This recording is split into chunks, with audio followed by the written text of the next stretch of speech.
여러분, 우리가 아이들을 키울 때 좀 힘들었을 때가 언젠지 여러분 혹시 기억이 나십니까? 너무 옛날 일이라 좀 아득아득하신 우리 권사님들도 계실 텐데요. 아이들 키우면서 좀 힘들었을 때가 언제였을까? 저는 아플 때가 아니었나 생각이 들어요. 아이들이 좀 아플 때. 아픈 아이들을 보면 그냥 내가 더 아플 수도 없고 내가 대신 아파줄 수도 없고 하면서 좀 발을 동동할 때가 있습니다. 저희 집도 아들이 셋이에요. 감사하게도 이 세 명 아들 역시 큰 병치레 없이 지금까지는 아주 건강하게 잘 지냅니다. 그런데 이렇게 돌아보면 늘 이렇게 건강했던 건 아닙니다. 남들 감기 걸릴 때 똑같이 감기 걸리고, 독감 걸릴 때 똑같이 독감 걸리고, 또 남들 코로나 걸릴 때 온 가족이 같이 코로나를 걸리기도 했었던 기억이 나요. 예전에 첫째가 아마 어렸을 때 열이 좀 났던 걸로 제가 기억이 납니다. 열이 좀 떨어지지 않고 열이 한참 나서 병원을 가야겠다 해서 이제 병원을 가는데 신호등에 걸린 거예요. 사거리 신호등 앞에 이제 차가 딱 걸렸습니다. 그런데 이 신호가 안 바뀌는 거예요. 맨날 다니는 길인데 이거 금방 바뀌는 신호인데 그날따라 왜 이렇게 신호가 오래 안 바뀌는지, 왜 이렇게 안 바뀌지 하면서 마음은 급하고 그런 생각이 들 때에 문득 신호를 바뀌기를 기다리면서 제 마음에 이런 생각이 드는 거예요.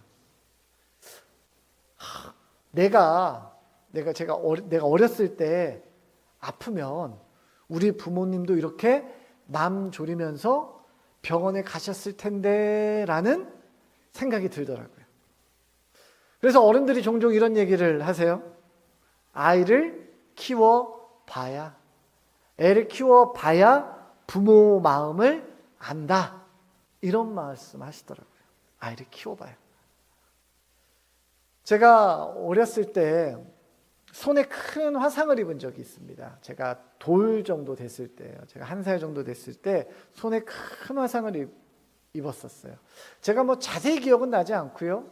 어렸을 때 붕대를 손에다 감았던 기억은 조금 희미하게 납니다. 당시에 이제 신촌에 있는 세브란스 병원에서 수술을 받았어요. 제 엉덩이 쪽 살을 띄어서 이식을 해서 손에다가 이식하는 수술을 해야 될 정도로 큰 사고였습니다. 그 이식한 부위가 잘못되면 이것이 혹여나 썩거나 아니면 쪼그라든다고 하더라고요. 그래서 제 기억에 저희 어머니와 저희 할머니가 제 수술한 그 손을 계속해서 문지르셨던 기억이 나요. 지금 뭐 제가 잘 손은 보이지 않아요. 이 안쪽이라 잘 안 보입니다.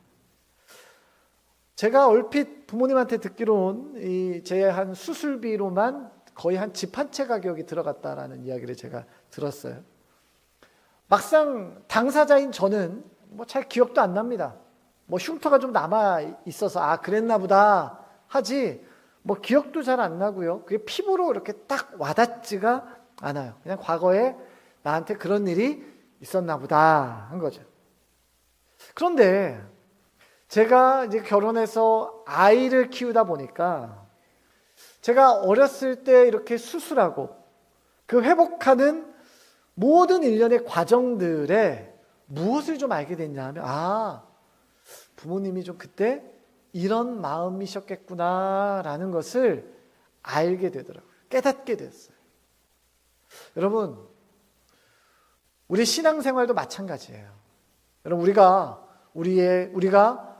우리의 부모를 통해서 또 내 자녀들을 통해서 우리는 무엇을 배우냐? 하나님의 마음이 어떠한 마음인지를 배우게 됩니다. 우리가 뭘 배운다고요? 하나님의 마음을 배운다고요. 여러분, 철든다라는 말 우리가 종종 쓰는데, 철든다. 여러분, 철든다라는 게 도대체 뭐가 철드는 거예요? 여러분, 철든다의 반대말은 철없답니다. 철없다. 자, 철든다의 사전적인 의미를 찾아보니까 사리를 분별하여 판단할 힘이 생기다라는 뜻이래요. 자, 그럼 철이 없으면 일어나는 일이 뭐예요? 사리 분별을 못해요. 판단할 힘이 없어요. 이게 바로 철없는 거예요. 자, 그러면 무엇을 분별하고 무엇을 판단해야 철이 있는 건가? 자, 정답부터 말씀드리면 소중함을 아는 거예요. 그것의 소중함과 가치를 알 때에 우리는 철들었다 하는 겁니다. 여러분, 어렸을 때는, 청소년기 때는 부모님과 함께 이렇게 지내는 것이, 함께 살아가고 있는 것이, 그것이 진짜 행복하구나, 이게 기쁨이구나, 이거 잘 몰라요. 그런데 여러분, 부모님과 함께 있는 것이 행복이고 기쁨이라는 것을 언제 깨닫게 됩니까? 부모님이 돌아가고 나서야 그때 깨닫는 거죠. 여러분, 그러니까 철든다라는 건 뭐예요? 그 소중함과 그 가치를 잃어버리기 전에, 야, 그것이 정말 중요한 거구나, 그것이 정말 가치 있는 거구나 라는 것을 깨닫는 것이 바로 철드는 거예요. 철드는 거. 여러분, 우리의 신앙생활도 철 들어가는 겁니다. 철 들어가는 거예요. 신앙생활도 마찬가지란 얘기예요. 여러분, 많은 성도님들이 신앙생활하는 것, 우리가 믿음으로 살아간다라는 것이 무엇이냐라고 했을 때 하나님을 위해서 뭔가를 해야 된다라고 생각해요. 어떤 행위를 해야 된다라고 오해합니다. 그래서 신앙생활 어떻게 하면 잘하는 겁니까? 이렇게 물어보면 교회 빠지면 안 되지, 예배 빠지면 안 되지, 헌금도 잘해야지, 교회에 여러 가지 봉사할 것들도 많은데 봉사도 잘해야지, 그거 잘하면 신앙생활 잘하는 거야, 믿음 좋은 거야 라고 말하시는, 그렇게 들으시는 분들도 계세요. 자, 그걸 반대로 하면 뭘까요? 아, 나는 교회도 종종 빠지고 나는 교회 봉사도 많이 못하는데 그러면 나는 신앙생활 잘 못하는 사람이구나 라고 주눅 들어요. 여러분, 그런데 우리가 믿음으로 산다라는 것, 우리가 신앙생활한다라는 것, 우리의 신앙의 태도 안에 진리가 없다면 여러분, 그것은 나중에 아무 의미 없는 그저 행동만 남게 되는 겁니다. 앞에서 제가 했던 신앙생활 잘하는 방법에 왜라는 말을 한번 붙여볼까요? 왜라는 질문을 한번 해볼까요? 왜 예배 빠지면 안 되는지. 여러분, 왜 예배 빠지면 안 됩니까? 헌금은 왜 해야 되는지, 왜 우리가 교회에 여러 가지 봉사에 기쁨으로 참여해야 되는지, 왜 귀찮은데 그렇게 소그룹으로 모여서, 함께 소그룹 모여서 말씀으로 삶을 나눠야 하는지, 왜 그렇게 해야 되는지, 이 왜에 대한 질문이 내 안에 명확하게, 선명하게 있어야 되는 거죠. 근데 그저 그 답을 옛날부터 그랬어, 옛날부터 그랬어, 그렇게 하는 거야, 원래 그런 거야, 나 때는 다 했는데 뭐 그렇게 질문이 많아, 그냥 시키는 대로 해. 여러분, 우리의 답이 그냥 여기서 끝난다면, 누군가가 왜라는 질문으로 물어봤을 때 그저 옛날부터 그렇게 해왔던 거야 라는 답으로 끝낸다면, 여러분, 그 안에 뭐가 없는 거냐? 여러분, 진리가 없는 겁니다. 내가 왜 이것을 해야 되는지, 이것의 목적이 무엇인지, 그 안에서 내가 누리는 기쁨이 무엇인지를 알지 못한다면 여러분, 그 안에 진리가 있지 않는 거예요. 여러분, 그 상태가 오래되면 어떻게 됩니까? 영적인 매너리즘에 빠지게 됩니다. 즉, 영적인 침체가 오는 거예요. 영적인 침체. 내가 뭔가 열심히 하긴 하는데, 내가 뭔가 열심히 최선을 다하기는 하는데 그 끝이 점점점 공허해지는 거죠. 여러분, 이스라엘의 역사를 보면 바로 이 똑같은, 제가 앞에서 말씀드린 이러한 영적인 침체를 똑같이 경험해요. 똑같은 상황을 반복해요. 그럴 때마다 하나님은 이스라엘 백성들에게 답을 주세요. 답을 주세요. 한결같은 답이에요. 그 답이 뭐냐?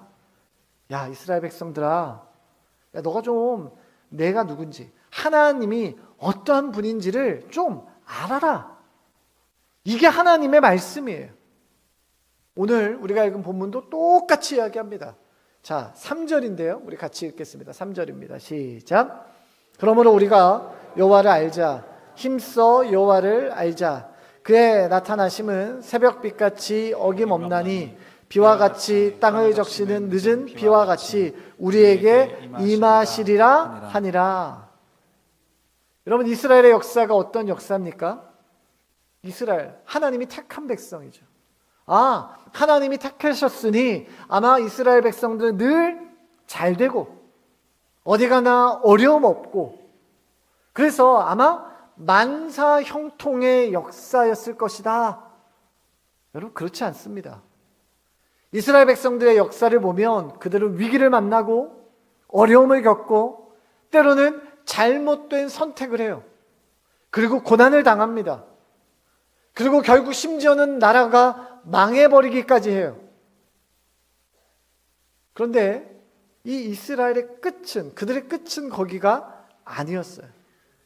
이스라엘의 역사는 그 모든 굴곡을 통해서 하나님을 알아가는 과정을 겪습니다. 이스라엘의 역사는 뭐냐? 하나님을 알아가는 역사였어요.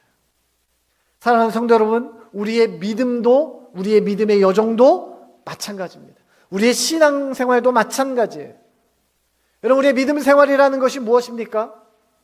하나님이라는 분을 내 마음에 모시고 내 전 인생을 통해서, 내 전 삶을 통해서 하나님이 어떠한 분인지를 알아가는 과정이에요. 하나님이 어떠한 분인지를 알아가는 과정, 알아가는 역사. 때로는 감사할 것이 있고 하나님 기뻐할 것이 많고 때로는 너무 즐거운 것이 가득할 때도 있죠. 그런데 때로는 낙심이 찾아올 때도 있습니다. 두려움이 엄습할 때도 있고요. 고난의 긴 터널을 어쩌면 통과해야 될지도 몰라요. 우리는 그때마다 아마 하나님한테 이렇게 질문할 수 있습니다. 하나님, 정말 살아계시는 거 맞습니까?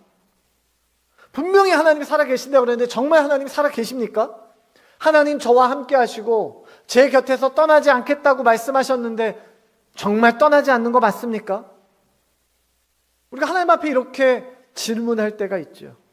여러분, 그 정도로 깊은 절망을 통과해야 할 때가 있어요. 하지만 하나님 우리에게 무엇을 약속하세요? 우리가 사망의 음침한 골짜기로 다닐지라도 우리와 함께 하시는 분이 바로 우리 하나님이시다. 우리가 그분을 믿고 사는 것이죠. 그래서 가만히 보면 여러분, 신앙생활은 그래서 때문에가 아닌 것 같아요. 때문에. 내가 지금 평안하기 때문에, 일이 솔솔 잘 풀리기 때문에, 걱정 염려가 없기 때문에. 여러분, 신앙생활은 때문에가 아니더라고요. 자, 때문에가 아니면 뭔가, 저를 한번 따라해 볼까요? 그럼에도 불구하고. 다시 한번, 그럼에도 불구하고. 여러분, 진짜 믿음은 뭐예요? 그럼에도 불구하고가 진짜 믿음이에요. 내게 주신 고통에도 불구하고, 아픔에도 불구하고, 낙심에도 불구하고, 내가 지금 두려움 가운데 쌓여 있음에도 불구하고, 그럼에도 불구하고, 내가 그럼에도 불구하고의 신앙을 고백할 때, 그것을 하나님 앞에 고백할 때 우리의 신앙은 지금보다 한 단계 더 성장하게 되는 것이죠.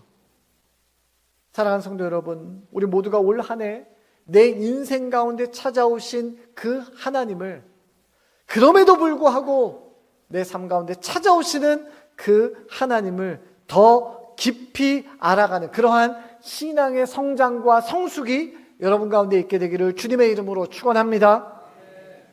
여러분, 그렇다면 우리가 이런 신앙의 태도를 유지하기 위해서 우리가 무엇을 해야 할지 오늘 본문을 통해서 함께 나누고자 합니다. 자, 1절은 이렇게 기록해요. 자, 같이 읽습니다. 시작. 오라, 우리가 여호와께로 돌아가자.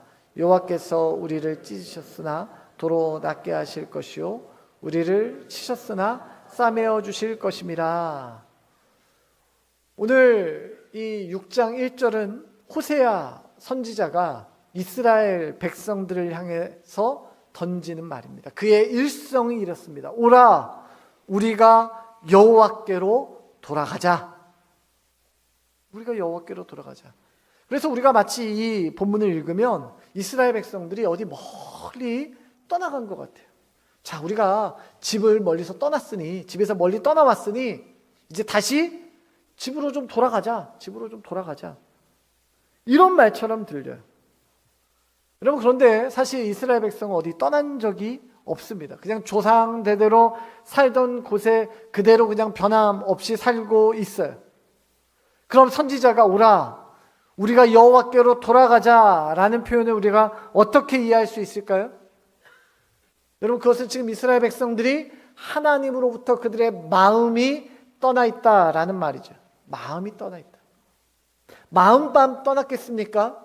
이스라엘 백성들은 그들의 영혼과 그들의 생각과 그들의 관심과 그들이 기대하는 모든 것을 하나님으로부터 떠나버렸어요. 여러분, 그러면 오늘 이 본문을 오늘날 우리에게 적용하면 어떨까요? 오라, 우리가 여호와께로 돌아가자라는 이 선지자의 권면을 들어야 될 사람은 누구인가? 누가 이 말을 들어야 되는가? 예수를 열심히 믿다가 시험 들어서 믿음이 약해져서 교회를 떠난 그 성도가 이 말을 들어야 될까요? 아니면 이제 갓 교회 다니기 시작한 새신자가 들어야 될 권면입니까? 아니면 가난한 성도라고 표현하는 이제는 교회 안 나가는 바로 그 성도들이 들어야 될 권면일까요? 여러분, 그렇지 않습니다. 여러분, 선지자의 의도대로라면 이 권면을 들어야 될 사람은요, 예배를 누구보다 잘 드리고 신앙생활을 누구보다 잘하는 것처럼 보이지만 하나님으로부터 마음과 생각이 떠난 사람들이 들어야 될 권면이에요. 몸은 이곳에 나와 있을지 모르지만 마음은 이곳에 있지 않는, 여러분, 그렇다면 내가 하나님으로부터 멀어지고 하나님으로부터 떨어졌다라는 사실을 어떻게 알 수 있습니까? 자, 아까 우리 1절 하반절에 선지자는 이렇게 말해요. 여호와께서 우리를 찢으셨으나 도로 낫게 하실 것이요 우리를 치셨으나 싸매어 주실 것입니다. 여러분, 힌트가 여기에 있습니다. 여러분, 하나님께 돌아온 성도들에게 일어난 변화가 있어요. 하나님께 돌아온 사람에게 일어난 사건이 있어요. 그것은 바로 뭐냐? 하나님의 치료와 하나님이 낫게 하시는 역사를 그가 경험하더라는 거죠. 여러분, 그러니까 하나님으로부터 낫게 된 경험, 하나님이 나의 아픈 곳을, 나의 절망을 치료하시는 경험, 그 경험이 없다면 여러분, 그것은 지금 내가 하나님으로부터 지금 멀리 떠나 있다라는 증거예요. 여러분, 세상에서 예수 그리스도를 알지 못하는 세상 사람들의 보통의 삶이 어떻습니까? 보통 세상 사람들의 삶이 어때요? 여러분, 세상에서 상처받으며 살아가요. 생존을 위해 살아가요. 그래서 어떠한 상처도 감내하며 감수하며 살아가는 것이 세상 사람들이죠. 그들이 피투성이가 되었습니다. 자기가 피투성이가 된 것을 알면서도 치료받지 않아요. 아니, 치료받기 위해서 다른 것을 찾아요. 다른 것을 찾는 대표적인 게 뭐냐? 쾌락이에요. 쾌락을 찾으면, 쾌락을 손에 쥐면 잠깐 내가 그것을 손에 쥐고 있는 동안은 내 아픔을 잊을 수 있으니까 쾌락과 즐거움을 찾습니다. 그리고 그 쾌락을 찾기 위해서 집착하는 행위를 해요. 그게 바로 뭐냐면 중독이에요. 여러분, 뉴스를 한번 보십시오. 세상에서 들려오는 수많은 소식들, 좋지 않는 소식들, 그 죄의 형태를 한번 보세요. 여러분, 두 가지로 해석이 됩니다. 첫 번째 쾌락, 두 번째 중독. 여러분, 세상 사람들은 이것에 빠져 허우적거리며 살아가요. 세상의 그 무엇도 우리의 피투성이가 된 삶을 치료할 수 없습니다. 여러분, 우리의 영혼이 오직 하나님으로부터 치유받지 못한다면, 하나님이 저와 여러분을 고쳐주시지 않으면, 하나님이 저와 여러분을 낫게 해주시지 않는다면 여러분 우리의 인생의 끝은 공허일 수밖에 없어요. 여러분 성경은 우리에게 무엇을 얘기합니까? 그럼에도 불구하고 하나님은 지금도 여전히 우리를 찾으시는 분이다라는 것입니다. 그것이 저와 여러분에게 주신 은혜인 줄로 믿습니다. 여러분 그 은혜를 사모하는 자들은요 하나님께로 우리의 인생의 방향을 전환하는 것입니다. 지금까지의 삶에서 돌이키는 것이에요. 이전과 똑같이 살 수는 없습니다. 여러분 아버지의 집을 떠나 자기 마음대로 살다가 다시 돌이켜 아버지의 집으로 돌아온 탕자, 그 아들같이 우리가 진정 하나님께 회개하고 우리의 모든 약함을, 우리의 모든 죄를 하나님 앞에 낱낱이 고백하면 하나님은 분명 의로우신 분이십니다.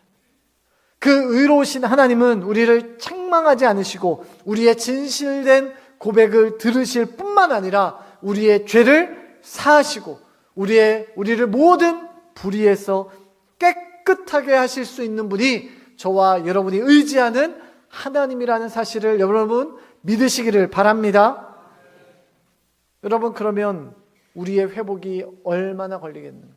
그것이 언제 가능하겠는가? 여러분 2절은 이렇게 고백해요. 자, 우리 2절 같이 읽도록 합니다. 시작. 여호와께서 왜 우리를 살리시며 셋째 날에 우리를 일으키시리니 우리가 그의 앞에서 살리라. 자, 이틀 후에 우리를 살리시고 셋째 날에는 우리를 일으키시리니. 여러분 여기서 말하는 둘째 날과 이틀과 셋째 날이 의미하는 것이 뭘까요? 여러분 이 표현은요 한마디로 하면 생각보다 금방이라는 뜻입니다. 시간을 거리로 본다면 이틀과 셋째 날이 의미하는 것은 하나님이 우리에게서 그렇게 멀리 계신 것이 아니다라는 얘기예요. 멀리 계시는 것이 아니라 하나님을 만날 때 뭐 한 달, 1년, 5년 뭐 이렇게 걸리는 것이 아니라 당장입니다. 당장. 하나님은 우리를 살리신다면 당장 내일이라도 살리신다라는 뜻이에요. 여러분 신앙생활은 도닦듯이 하는 것이 아닙니다.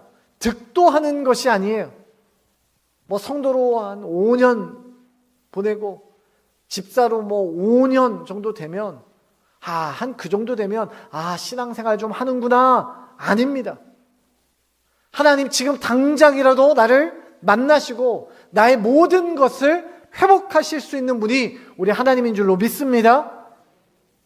여러분 하나님을 간절히 하나님을 찾아보신 분 계세요? 하나님을 간절히 찾아보신 분. 그리고 하나님을 간절히 찾아서 결국 하나님을 만나신 분이 계실까요? 여러분 하나님을 인격적으로 만난 분들의 공통적인 고백이 뭔지 아십니까? 하나님을 인격적으로 만난 분들의 공통적인 고백. 그것은 바로 뭐냐? 내가 애써서, 내가 노력해서, 내가 수고해서, 내가 아주 열심을 내서 하나님을 발견한 줄 알았는데 그것이 아니라 하나님이 나를 찾으셨다라는 고백이에요. 내가 발견한 게 아닙니다. 내가 하나님을 발견한 게 아니라 하나님이 나를 찾으신 거예요. 나를 부르신 거예요. 여러분 하나님이 나를 지금 찾으신다면, 하나님이 오늘날 지금 이 시간 나를 부르셨다면 오늘 우리가 드리는 지금 이 단 한 번의 예배로 우리의 삶이 변화될 줄로 믿습니다. 오늘 한 번의 예배가 나를 살리는, 내 영혼을 회복시키는 은혜의 자리가 될 줄로 믿습니다. 여러분 지금도 우리가 해야 될 일이 뭐예요? 여전히 지금도 나를 찾고 계시는 그 하나님 앞에 돌이키고 엎드려 주님 내가 여기 있습니다 라고 고백하는 것이죠. 여러분 그때에 나를 세상의 누구보다 더 잘 아시는 하나님께서 우리가 좋아하는 찬양의 가사처럼 내 작은 신음까지도 응답하시는 그 하나님께서 나를 만나고 나를 위로하시고 나를 세워가시는 그러한 은혜를 저와 여러분이 누리는 복된 성도들 되시기를 주님의 이름으로 축원합니다. 자, 그렇다면 우리가 하나님께로 돌이키는 영적인 태도가 무엇인가라는 거죠. 자, 3절 말씀인데요. 우리 같이 읽겠습니다. 시작.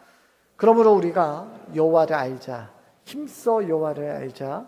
그의 나타나심은 새벽빛같이 어김없나니 비와 같이 땅을 적시는 늦은 비와 같이 우리에게 임하시리라 하니라. 자, 오늘 뭐라고 얘기하냐? 우리가 여호와를 알자. 힘써 여호와를 알자.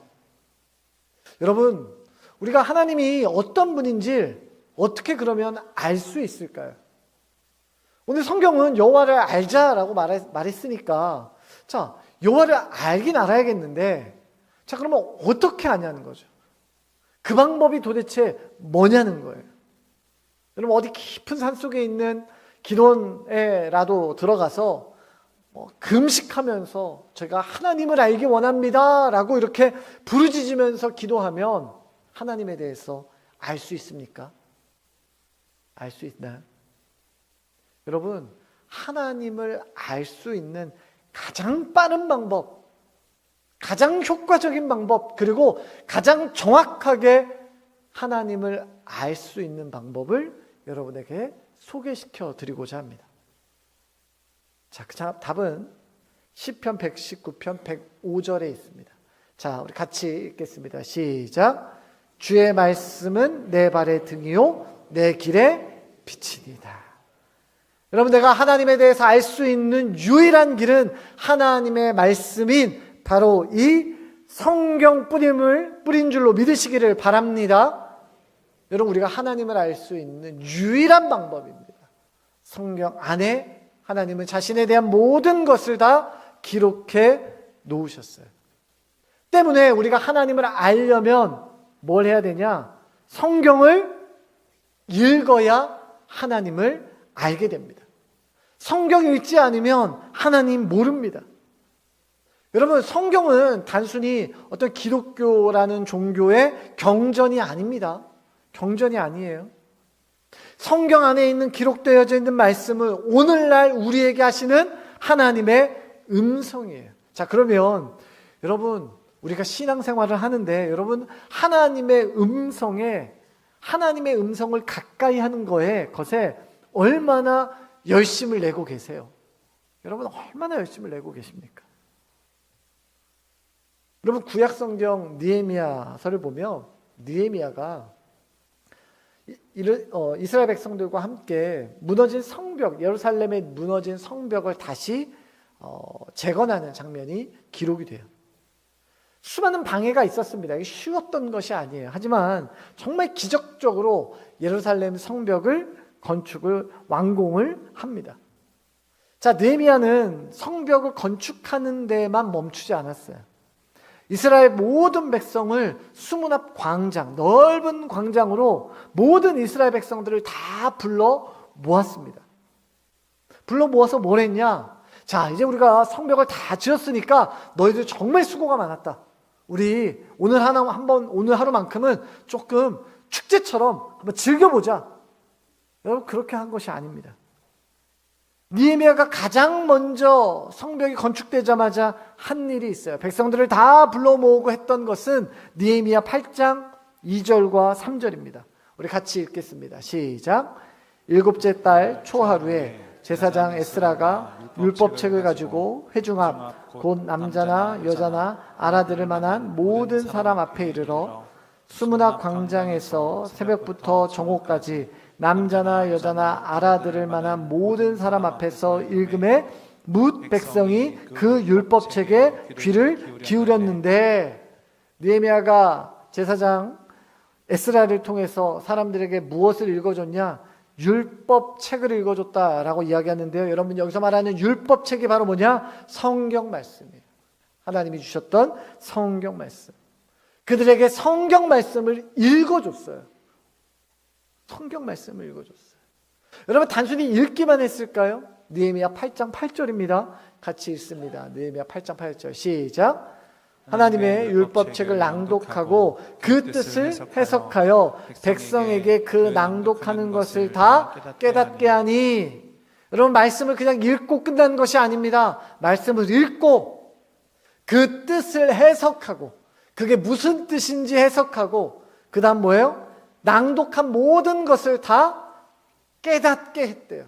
깨닫게 했다라는 말 뭐예요? 그들의 삶에 적용했다라는 거예요. 적용했다라는 거예요. 하나님의 말씀을 읽었어요. 그것이 무슨 뜻인지 해석했어요. 그리고 그 뜻대로 살아가는 것에 대해서 그들의 삶에 적용하도록 했어요. 무슨 일이 일어났을까요? 성경은 그냥 글자인데요. 책인데요. 무슨 일이 일어나는 건가요? 여러분, 그들에게 하나님의 말씀이 들리자 변화가 일어났습니다. 여러분, 느헤미야 8장 9절의 첫 문장은 이렇게 시작을 해요. 백성이 율법의 말씀을 듣고 다 어떻게 했어요? 우는지라. 우는지라. 하나님의 말씀을 들었는데, 그래서 그것을 무슨 뜻인지 이해했는데, 그리고 내 삶에 하나님의 말씀대로 사는 것이 무엇인지 깨달아졌는데, 그랬더니만 백성들 마음에 무슨 일이 일어나냐? 울었다는 거예요. 그것이 회개의 울음이었는지 감동의 울음이었는지 성경은 기록하고 있지 않지만 성경은 그들이 울었다라고 기록해요. 무슨 뜻입니까? 하나님의 말씀이 그의 귀에 들리고 그들의 마음에 심겨졌을 때 그것이 하나님의 말씀이 그들의 마음을 쳤다라는 거예요. 얼어붙어 있는 딱딱하게 얼어붙어 있던 마음이 녹아지고 딱딱한 것들이 깨지기 시작했다라는 거예요. 그 표현이 바로 뭐냐? 다 우는지라예요. 우는지라. 사랑하는 성도 여러분, 성경을 읽지 않고 성경을 가까이 하지 않고 하나님을 아는 것은 불가능합니다. 성경 안에 있는 것이 무엇인지 해석하지 않고 성경이 내 삶에 어떤 영향을 미치는지, 내가 그 말씀을 붙들고 어떻게 살아야 하는지 여러분, 우리가 깨닫지 않는다면 우리는 공허한 신앙생활을 하게 될지 몰라요. 여러분, 우리가 성경을 읽을 때 성령 하나님께서는 그 성경 안에 있는 내용들을 우리에게 깨닫게 하십니다.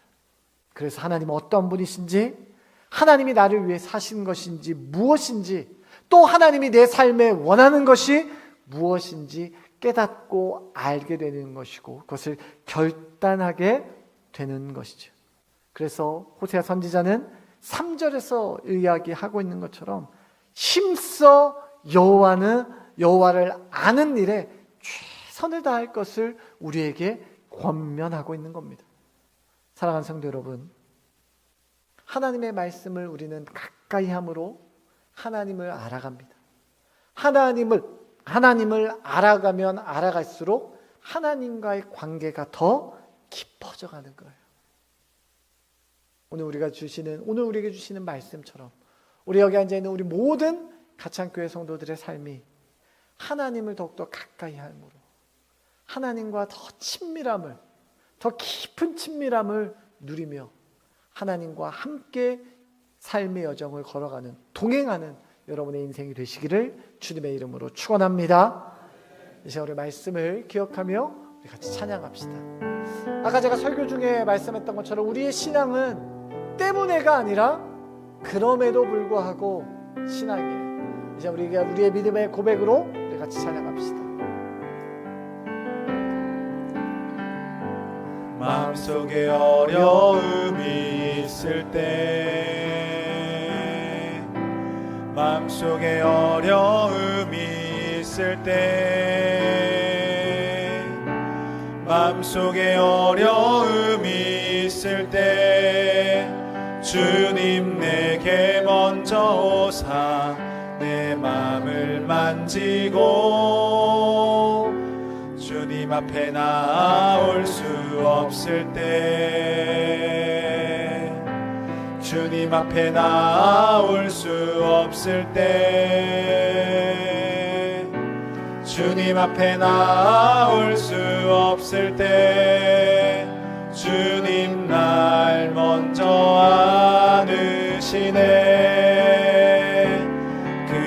그럼에도 불구하고 날 사랑하시는 내 하나님의 사랑은 나의 모든 걸 덮고 그럼에도 불구하고 날 안아주시는 내 하나님을 부를 때 아버지라 부르죠. 마음속에 어려움이 있을 때 마음속에 어려움이 있을 때 마음속에 어려움이 있을 때 마음속에 어려움이 있을 때 주님 내게 먼저 오사 내 맘을 만지고 주님 앞에 나올 수 없을 때 주님 앞에 나올 수 없을 때 주님 앞에 나올 수 없을 때 주님 날 먼저 안으시네. 그럼에도 불구하고 날 사랑하시는 내 하나님의 사랑은 나의 모든 걸 덮고 그럼에도 불구하고 날 안아주시는 내 하나님을 부를 때 아버지라 그럼에도 부르죠. 불구하고 그럼에도 불구하고 날 사랑하시는 내 하나님의 사랑은 나의 모든 걸 덮고 그럼에도 불구하고 날 안아주시는 내 하나님을 부를 때 아버지라 다시 한번 합시다. 그럼에도 불구하고 날 사랑하시는 내 하나님의 사랑은 나의 모든 걸 덮고 그럼에도 불구하고 날 안아주시는 내 하나님을 부를 때 아버지라 부르죠. 이 시간 우리 같이 기도합시다. 여러분은 삶에서 어떤 하나님을 경험하고 계십니까? 성경에서 말하는 안다라는 것, 여러분 이것은 단순히 그냥 지식적으로 아는 것을 말하는 것이 아닙니다. 인격적인 교제를 말합니다. 하나님은 우리와 인격적으로 교제하길 원하세요. 그리고 하나님이 어떠한 분인지를 알고 깨닫기를 원하세요. 여러분 그것을 위해서 우리가 해야 될 것은 무엇입니까? 하나님께로 돌이키는 것입니다. 우리의 몸을 세상에서 하나님께로 돌이키는 것이에요.